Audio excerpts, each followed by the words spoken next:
Okay, I wanted to have a discussion about the inequity that we seem to have in Canada in moving freight from one area of the country to the other. It seems to me that a disproportionate amount of the freight moves by truck as opposed to rail. And I think the reason for that is that we have an inequitable system of providing for our highways and our railways.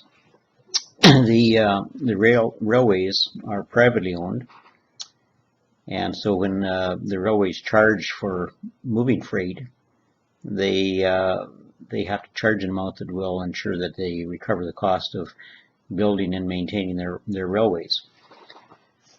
Whereas moving freight by truck, the public expense through taxes are paying for the building and maintenance of highways. And there's no doubt that in Canada we have a much bigger and more expensive highway system simply because of the fact that we have trucks on the highway. A lot of areas get the trucks beat up the roads quite significantly, and maintenance costs are quite a bit higher than they would have to be. And it would seem to me that we should be moving almost all of our freight from one province to another by rail rather than by truck. And it would seem to me that this is a topic that the Green Party or all of the Greenies in Canada should be getting behind. The reason the federal government, of course, doesn't do it is that there are a lot of truckers who would be very opposed to any attempt to move freight off the highway and onto the railways.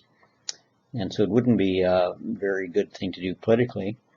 And it would be very difficult to, at this late date, to take over the roadbeds from the two major railways, the CP and CNR. Now, of course, 25, 30 years ago, the government of Canada owned Canadian National. And it would have been possible at that time to have sold the rolling stock off and kept maintained the railway system, the roadbeds.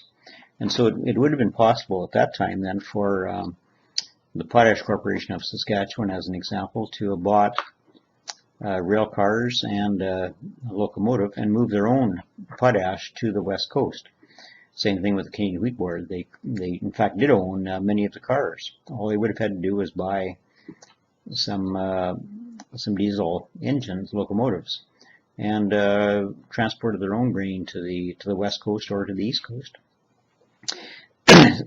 The question is whether we can ever get back to a system where the railway roadbed was publicly owned.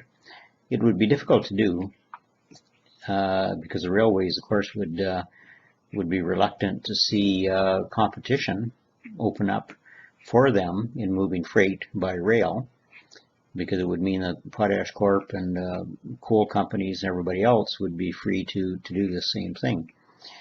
But I think if there was a real desire to do it, either through expropriation with adequate compensation, it could be achieved, and we would move a lot of freight onto the railway roadbeds, and it would be our highways would be safer, they would be easier to maintain, and would be much more energy efficient way of moving our freight around this large country of ours.